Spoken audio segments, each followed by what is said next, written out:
tawa na fanau wala suka ya solo ko yo me ofre na mansuan lau e si vaenga ya ole ate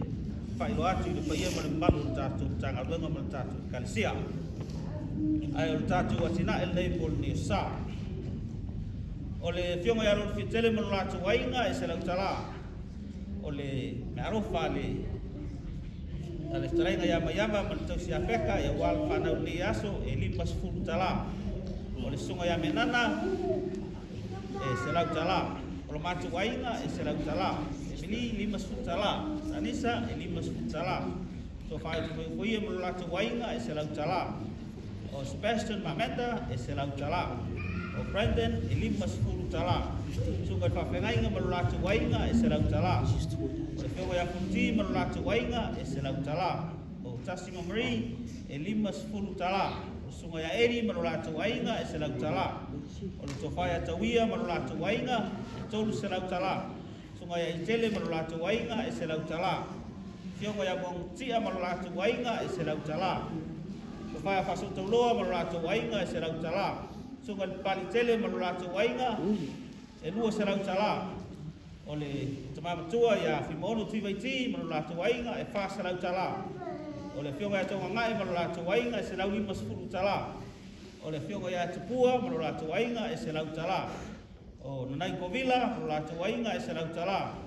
o le fionga ya fimono ya kopo mo latu wainga e se lau tala o le taulanga ale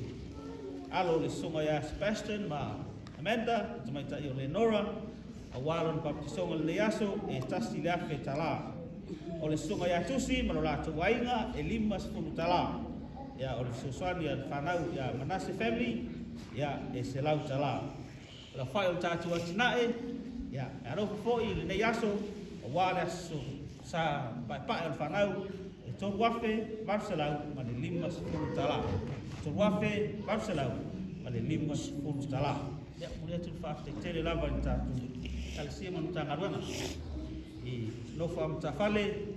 pe foi ya tatu so malo ya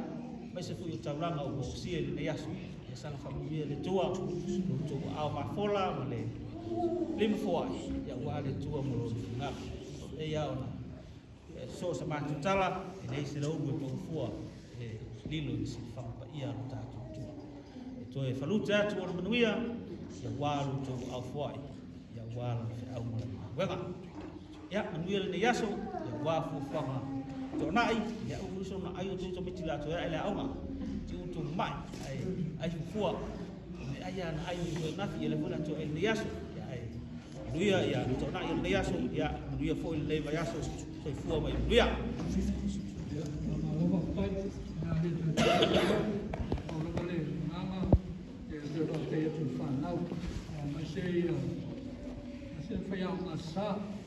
Masalah Susana ya Papalan Malin ili muna marola wale wa masih time mol tak nama ya mol yang aku mau buat ini suara lusi macam celamato ya manusia umala bana yang tak fanau ya fakta foi wo mai ainga mai tak fatas ya papelang ini no fumaya mandai oleh tua mai fanau a tu wata mitila tamiti uma ya na yele skubimi ma to pachik sa tamiti ya e sanga ma ita to ele ya now ai amba o de tu foi to yo fa foi o bele ele funisa foi ya